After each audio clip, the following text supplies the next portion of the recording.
Magandang gabi sa inyo mga kaisip. Happy Halloween! Ito naman po ang inyong abang lingkod, si Boss J. By the way, special ang episode natin today kasi ito ang aming first ever Halloween horror special. Wala tayong letter sender kasi ang story natin for today's episode ay sa akin mismo kinuwento ng dati naming kontraktor. Tungkol ito sa isang makatindig balahibong experience nung isang beses siyang kinuha para mag-inspect sa isang abandonadong apartment somewhere in Parañaque at may entity na nahagip ang cellphone video niya. Tama narinig nyo, nakuna ng video yung entity. Pinost ko yung original video nito sa TikTok channel namin last week I guess at masasabi kong medyo nag-viral siya.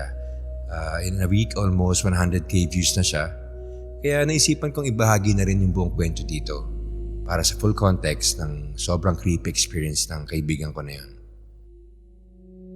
I-share ko na rin mamaya dito yung video sa end ng story para kayo na mismo ang humusga.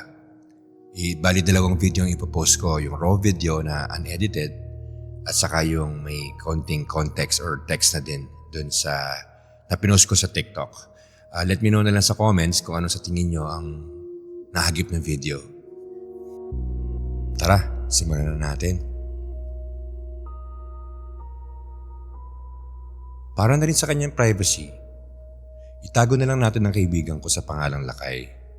Hindi ko na rin sasabihin yung exact address kung saan nangyari to.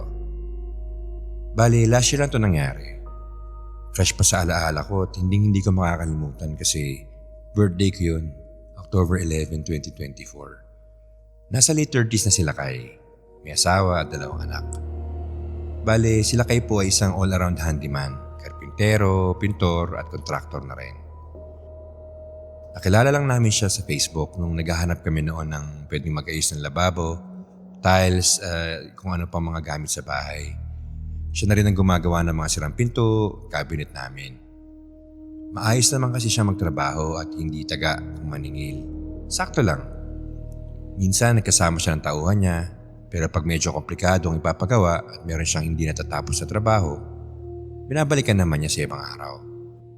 At dahil nga maraming sira sa bahay namin dahil may kalumaan na, madalas din namin siyang papuntahin kaya lagi din kami nakakapagkwentuhan. Usapan tungkol sa buhay, politika, at kung ano-ano pa. Mas matanda lang ako ng bahagya kay Lakay kaya siguro parang kuya na rin ang turing niya sa akin. Open din siya magkwento ng mga tungkol sa buhay niya. Pag may konting problema, away asawa, biyanan, hindi naman siya nahihiyang mag-open up sa akin. Pag may mga problema siya, tinatanong din niya ako. Kaya in my own little way, nagbibigay din naman ako ng mga advice paminsan-minsan. At nakikinig naman siya. Pag may mga bagong racket siya o project, madalas sinasabi niya rin sa akin yon. Kumbaga, binibigyan niya ako ng heads up pag di siya makakapunta para gumawa sa ibang projects. Naiintindihan ko naman yon dahil pamilyado siya at kailangan niya ng income. So okay lang sa amin kung mas priority niya yung mas malalaking projects. Ganun lang kami nila Kay. Kilala na nga siya ng mga aso namin dahil nga lagi siya nasa bahay namin. Mga ilang buwan na lumipas, may bala kami ipaayos na sirang cabinet sa bandang lababo namin. Kaya pinapunta namin ulit sila Kay. Uy, kamusta Lakay? Balita sa'yo. Medyo matagal tayong hindi nagkita. Oo nga sir may ibang project lang din kasing inaasikaso. Yaka medyo malapit na rin mga anak si misis eh. Ay, oo nga pala no. Congrats ulit tol ah. Kaya mas lalo mong kailangan magsipag no. Oo nga sir Kaso may inayawan akong isang client last week lang.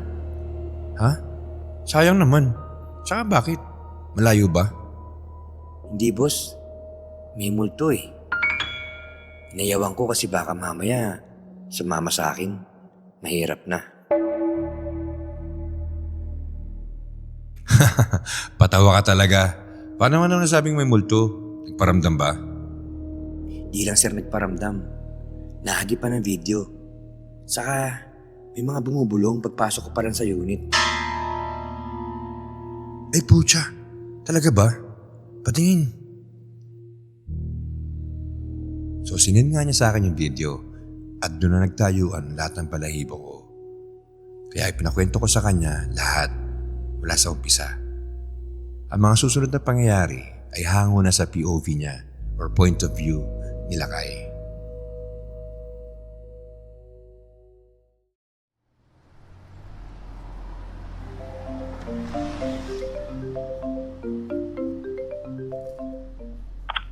Hello, Sir Lakay. Magandang araw sa'yo. Ako nga pala si Dario. Bali, nirekomenda ka sa akin ng isang kaibigan ko. Maayos ka rin gumawa kaya gusto ko lang sana mag-inquire tungkol sa isang apartment unit na gusto ko sana ipa-repair. Magandang araw din po, sir. Saan po ba yung location? At saka, ano po ba yung gusto niyo ipaayos? Dito lang sa isang subdivision sa Paranaque. Bali, marami kasi kami unit. Yung unit si sana ang gusto kong ipa-check. Matagal na kasing bakante. 2 years na to be exact. Tataka ako kasi parang walang gustong umupa kaya papacheck ko sana baka may mga sira na. Kung may dapat pang palitan o kung may dapat pang ayusin. Ganun po ba? Sige po, pasenda lang po yung exact address para mabisita ko. Saka, kailan po pala tayo pwede mag-meet up? Ay, sorry, wala ako dyan. Pero ibibigay ko sa iyo yung number ng caretaker ng mga apartment units, si Cecil. Kayo na lang mag-usap kung paano at kailan kayo magkikita, ha? Okay po. Sige, salamat po. So, nag-text na nga ako kay Ma'am Cecil para i-confirm yung pagbisita ko sa unit. Ibinigay na rin niya sa akin yung address. Kinabukasan, pinuntahan ko ng unit. 4 na pinto bali yung apartment nila. Apartment C daw yung sisilipin ko. Nauna akong dumating at napaaga kaya hinintay ko pa si Ma'am dahil siya nga ang in charge doon. Wala naman akong iniisip na kakaiba nung pumunta ako doon dahil nga trabaho lang naman ang hanap ko. Pero bungad pa lang ng gate, medyo mabigat na agad sa pakiramdam. May kung anong kakaibang bigat yung naramdaman ko. Basta, di ko maintindihan.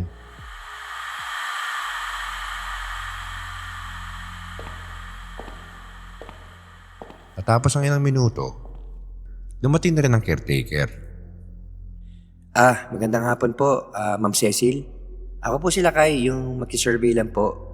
Mag-survey lang po muna tayo para mapag-aralan kung ano mga dapat gawin. Sige, eto ang susi. Sa totoo lang, nagulat ako kung bakit binigay niya sa akin yung susi. Imbis na siya magbukas ng pinto. Ang weird lang kasi diba, karaniwan yung may-ari o yung tagapamahala ang dapat mauna kasi sila nakakaalam ng bahay. Naguguluhan man, kinuha ko ng susi. Ibinaba ko muna ang mga dala kong gamit at binuksan ang gate. Nasa likuran ko lang yung caretaker.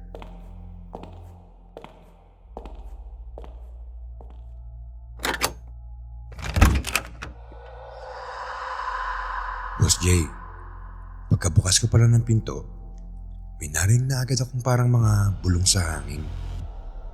Nakakapagtaka lang kasi parang malamig ang hangin sa loob kahit medyo maalinsangan sa labas.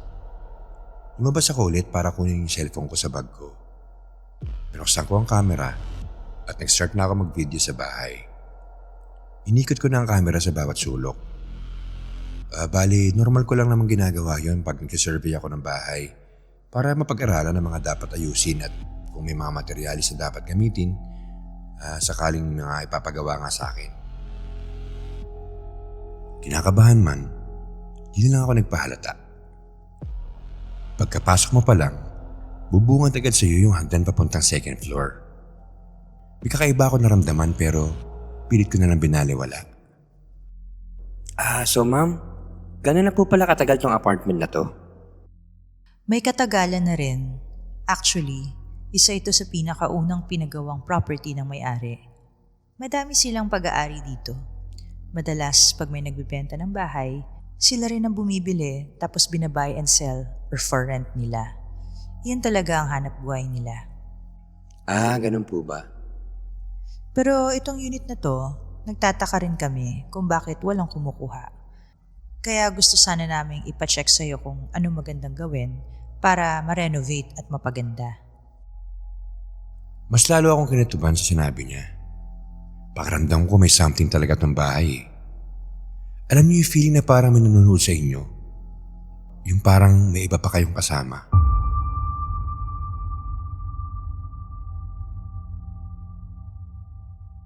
Nagtataka rin ako kasi mukhang maayos pa naman yung unit. Wala naman masyadong dapat palitan. Gamit lang talaga ang kulang at saka yung titira. So umakyat kami ng second floor. Medyo makipot ang hagdan at may mga napansin din akong weird at yung mga footprints. Parang kakaiba yung hugis ng mga paa. Medyo manipis ang hagdan paakyat. Di ko rin maintindihan.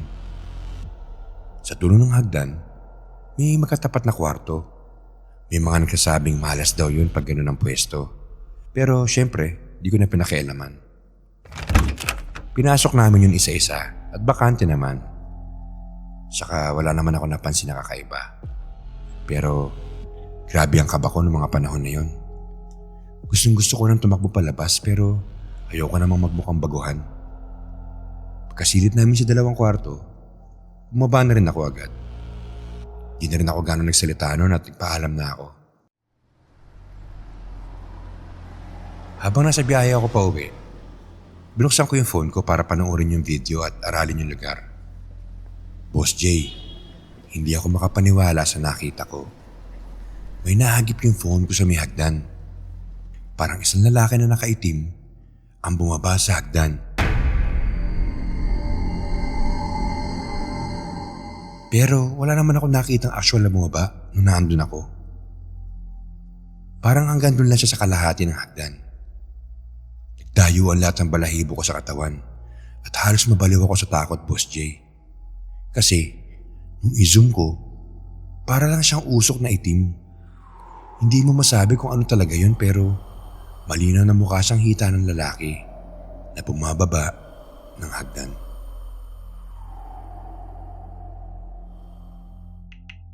Pag-uwi ko sa bahay, tinext ko na agad si Ma'am Cecil at yung may-ari na ipabless nila yung bahay. May mabigat ka ako na elemento na naninirahan dun. Ang isa pa nakakapagtaka wala ni isa sa kanila nag-reply. Sabi ko sa sarili ko, hindi ba kung wala kang alam at ikaw ang may-ari, di ba kukwestiyonin mo dapat yung mga ganong klaseng salita? Magtataka ka, magkukurious, di ba? Kung bakit nasabi nilang ganon. Pero wala. Hindi na talaga ako binalikan. Hindi na sila nagparamdam ulit matapos ng pangyayari na yon. Noong mga panahon na yon, wala na akong pakialam kung sa iba na nila ibigay yung project. Ang kinakatakot ko lang talaga, baka may sumama sa akin sa pag-uwi ko. Awa ng Diyos, wala naman. Aanin ko naman yung kita kung bangungot naman ang kapalit, di ba?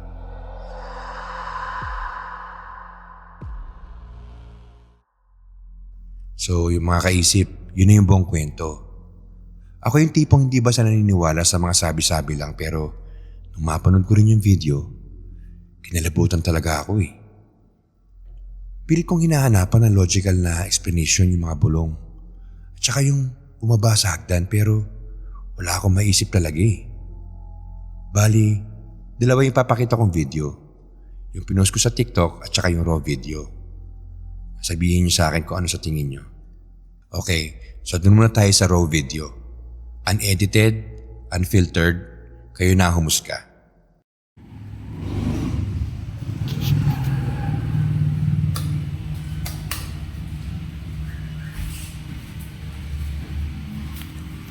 Okay lang ba kay sir, papalitan natin yung mga ilaw, ma'am? Okay lang para maging maliwanag yung room. Okay. Bali, pagpalitan yung ilaw, ibig sabihin, gusto niyo yung makabago na. Yung may mga cob light o anything. Hindi naman, basta as long as working siya talaga, Yan yung lang. alam mo yun yung hindi yung mayat-maya, magre-reklamo yung tenant na hindi may ilaw yung ano nila. Okay, na Alam mo yun, o kaya yung kuryente, baka may problema na sa mga itong ganito kasi mga luma na yung mga yan Yes, ma'am. Pa-check din sa electrician doon. May detector yun ng mga marurupok na wire. May kaya niya mag-detect.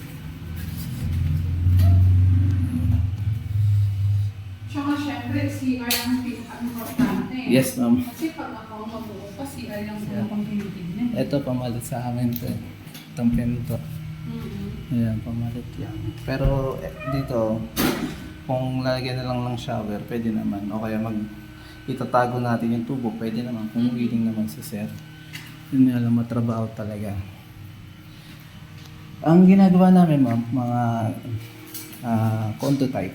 Talaga. Yes po. Bali, may company kami, ma'am, Espasyo Manila. Pwede nyo pong i-search sa Google in case. Mamaya, ipapakita ko po.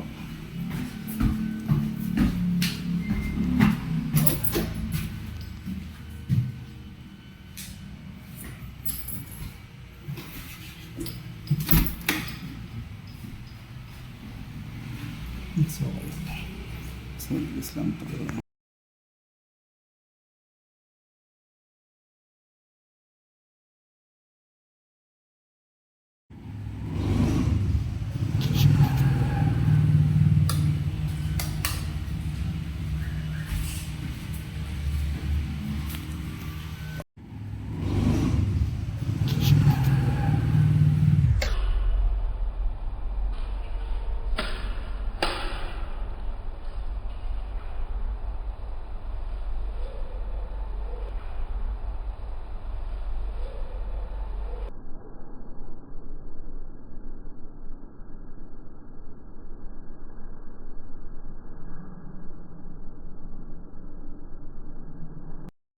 So ano sa tingin nyo?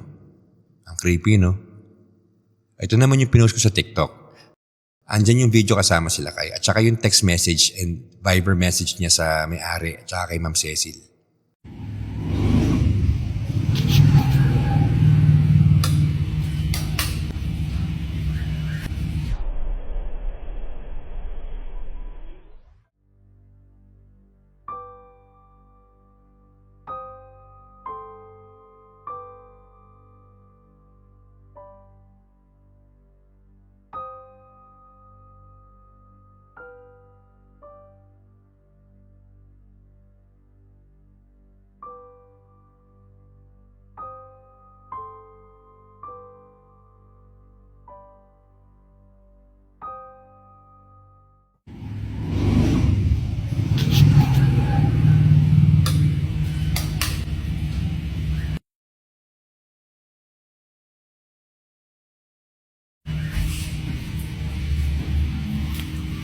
Okay lang ba kay sir, papalitan natin yung mga ilaw, ma'am?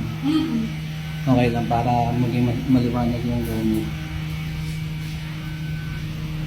Okay. Bali, pagpalitan yung ilaw, ibig sabihin, gusto niyo yung makabago na, yung may mga cob light o anything. Hindi naman, basta mas working talaga. Yun Yung na. kami yung hindi may pagkakit namin kayo na hindi lang yun. Nila, Okay. alam mo yun, okay kami sa amin, kaya hindi ko naman malay mo yun eh. Yes, ma'am. Parang check and celebration ko. May detector yun ng ano mga marupok na wire, may mechanical detector. Tsaka syempre sila yung ano Yes, ma'am. sila yung Ito pumunta sa amin siya, tampiyan to. Yan, pumalit yan. Pero dito, kung lagi lang ng shower, pwede naman. Okay, itatago natin yung tubo, pwede naman. Kung willing naman si sir. Hindi naman matrabaho talaga. Ang ginagawa namin, ma'am, mga condo type. Talaga. Yes po. Bali, may company kami, ma'am, Espasyo Manila. Pwede nyo pong i-search sa Google in case. Mamaya, ipapakita ko po.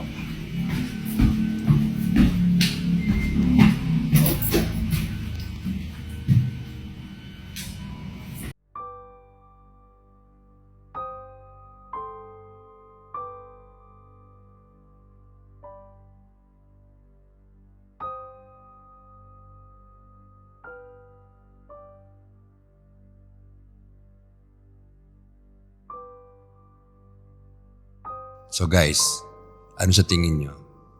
Sabihin nyo lang sa comment section. By the way, na-share ko na rin nga pala tong kwento na to kay Sir Kira ng Inig Stories. I think last year pa. Wala pa kasi yung isip na ligaw horror nung mangyari to. But since panahon na naman ng takutan, naisip kong i-feature na rin dito sa channel natin. So check nyo yung episode niya na Haunted Apartment. Ipopost ko rin sa description yung link para mapanood nyo din. At bago tayo magpaalam, gusto lang pala namin ni Miss Kate na magpasalamat din sa mga patuloy na nakikinig at sumusuporta sa bago nating channel. Maraming salamat na rin sa mga bago nating subscribers. Guys, please like and share the video. Malaking tulong yun sa amin. And comment lang kayo at isa-shoutout namin kayo sa mga next episodes namin. So on behalf of Miss Kate and the rest of the Isip na Ligaw team, isang mapayapang undas at ingat po tayong lahat hanggang sa susunod na lagim.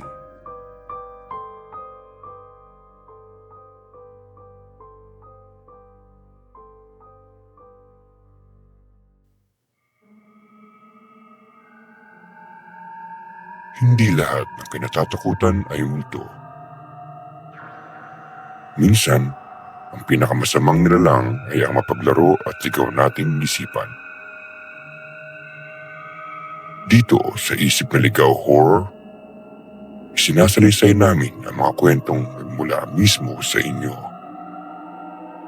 Mga lihim na isinusulat sa dilim.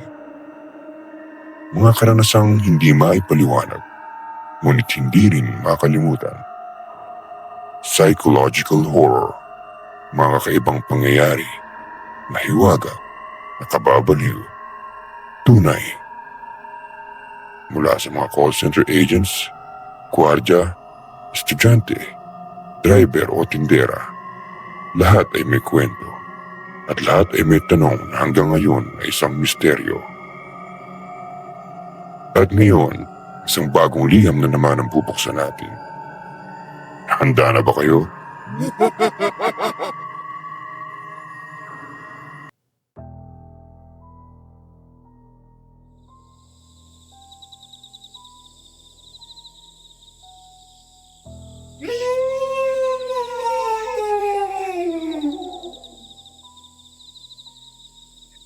Boss Jay, magandang gabi po sa inyo lahat. Ako po si Clarice. Di ko na lang po sasabihin ang buong pangalan ko. Tubong San Fernando, Pampanga. 23 years old na po ako ngayon. Pero ang kwentong ikukwento ko sa inyo, nagsimula mga 2 taon na nakakaraan. Nung ako'y nagtatrabaho pa po bilang part-time crew sa isang Alpha Mart malapit sa amin. Ang shift ko, graveyard. Alas 10 ng gabi hanggang alas 6 ng umaga. Perfect para sa mga estudyanteng tulad ko na may klase sa hapon. Pero habang patagal ng patagal ako sa trabaho, napansin kong hindi lang pala tao bumibili sa amin.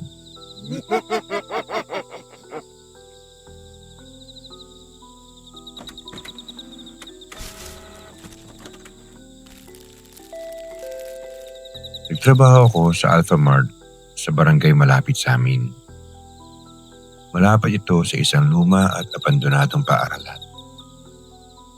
Katabi namin ang isang lote na halos kalahating siglo nang hindi tinatayuan. May usap-usapan na dati may bahay daw doon na nasunog. Pero wala namang malinaw na ebidensya. Wala rin po akong pakialam noon. Trabaho lang. Tulog, klase, trabaho ulit. Paulit-ulit. Hanggang isang gabi, nagsimula ang kakaiba.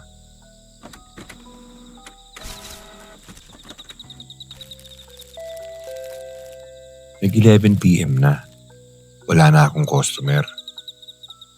Ako na lang mag-isa. Si Ate Letty, yung coworker ko, absent pa nun. Wala rin si Manong guard kasi nag-resign na raw. Kaya ako na lang mag-isa. Nagsisimula na ako maglinis sa likod ng biglang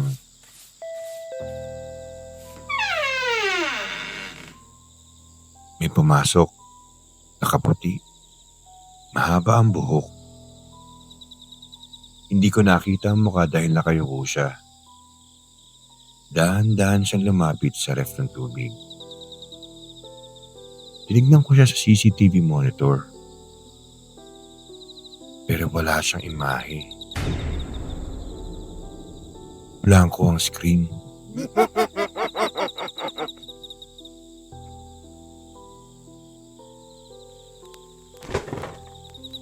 Pinilit kong kalmahin ang sarili ko. Baka sira lang kako yung monitor. Pero nung sundan ko siya sa ref, wala nang laman yung shelf. Pero may basang bakas ng paa sa tiles. Tumingin ako sa pinto. Sarado. Wala akong narinig na lumabas siya eh. Kinabahan na ako. Kinuha ko yung cellphone ko para tawagin yung supervisor. Pero hindi ako makadial. May nakasulat sa screen. Huwag kang sumagot. Binaba ko agad yun. Tumingin sa paligid. Bigla ko napansin sa salamin sa tabi ng stockroom. May refleksyon ng babae. Nakatayo lang. Nakatitig sa akin. Paglingon ko, wala.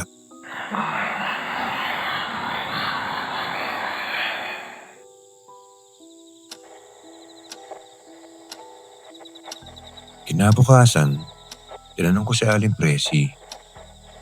Yung alis sa kanto na laging bumibili sa amin ng bigas. Aling Presi, ano nga po bang istorya ng lote sa tabi ng Alpha? Huwag mo tinatanong yan. May sinumpang pamilya dati dyan. 4 silang namatay sa sunog. Pero ang kwento, isa sa mga anak nila, babae, nawawala pa rin ang katawan hanggang ngayon. Hindi raw siya kasama sa nadagpo ang bangkay. Doon nagsimulang mabuo ang duda ko. Baka yung babae sa store, siya yun.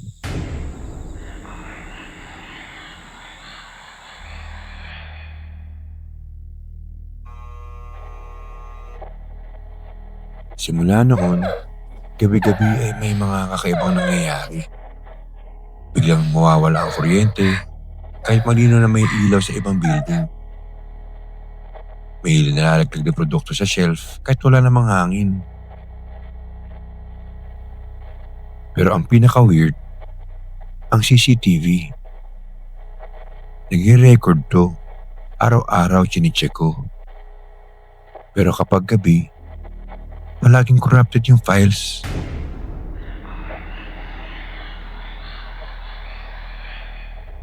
Isang beses, naisip kong i-record gamit ang sarili kong phone. Tinago ko to sa likod ng register. Pag-uwi ko, chinek ko yung video. At sa footage, nakita ko ang sarili kong nakaupo. Pero habang nagbabrowse ako ng inventory, may tumayo sa likod ko. Babaeng mahaba ang buhok. Unti-unting yumuko sa balikat ko.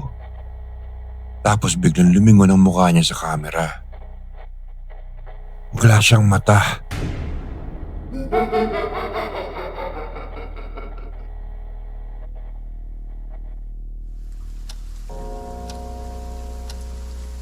Pilit kong nilinaw ang footage. Pero lagi nagbe-blur sa parting yun. Inaya ko si Jerome, yung upperclassman ko sa psych department. Mahilig kasi siya sa urban legends at paranormal. Sinamahan niya ako sa shift isang gabi. Noong 3 a.m., nagsimulang umambon. Biglang bumukas ang pinto kahit walang customer.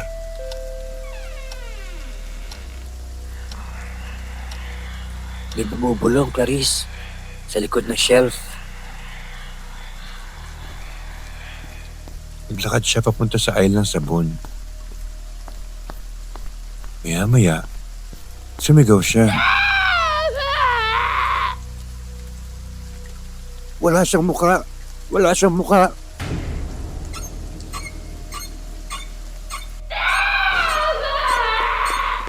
Tumakbo kami palabas. Hindi na siya bumalik kahit kailan.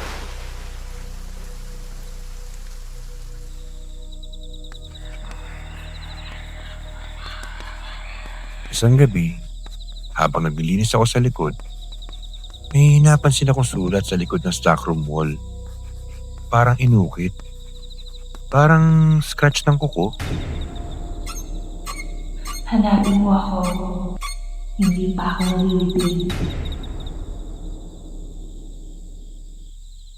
Kaya pinuntahan ko ang abandonadong lote kinabukasan.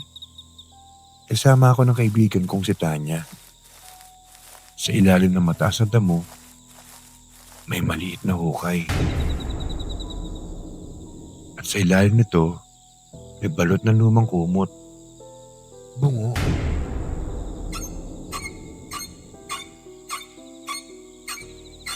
Punit-punit na damit. May ID. Pangalan. Isabel D. Gutierrez, 14 years old.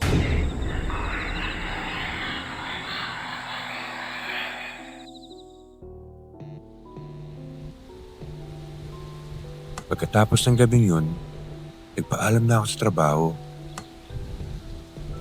Pero huling gabi ko, pinantayan ko ang buong shift.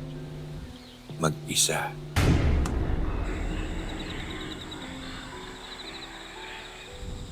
Alas 3 ng madaling araw, biglang bumukas ang pinto. Walang tao. Pero umandar ang aircon kahit nakapatay.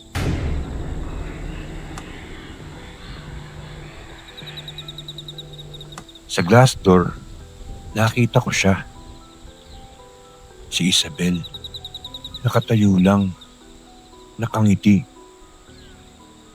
Pero ang mga mata niya, luwa at dugo.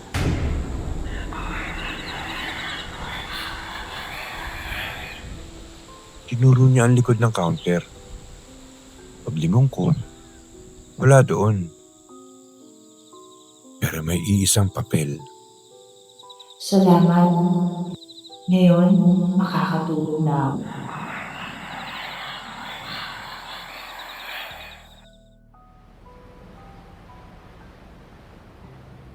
Kinabukasan, nilapitan ko ang may-ari ng lupa. Sinabi niyang may planong tayuan ng bagong gusali ang lote. May nakita raw silang bangkay doon. Pinatawag ko na ang mga otoridad. Tumango lang ako. Hindi ko na sinabi kung sino ang nagpakita sa akin at kung saan ito naroroon.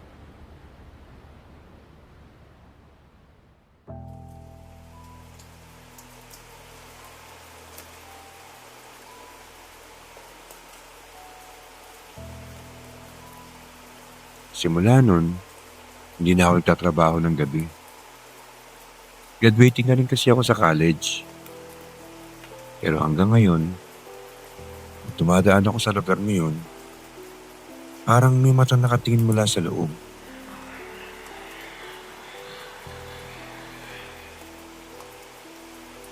Hindi lahat ng multo ay mananakot. Minsan, humihingi lang sila ng tulong. Pero kung gabi ka magkatrabaho sa convenience store, Mag-ingat ka sa mga hindi bumibili.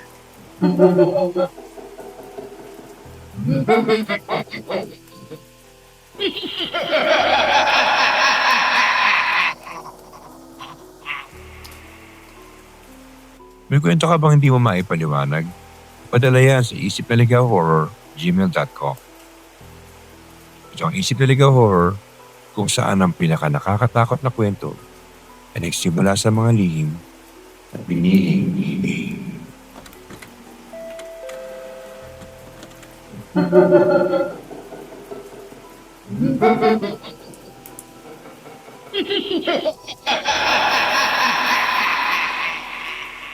nagustuhan mo ang kwento, huwag kalimutang i-like at mag-subscribe na rin para sa mas marami pang kabaliwan at mapalagaang kwento dito sa Isip na Ligaw Horror.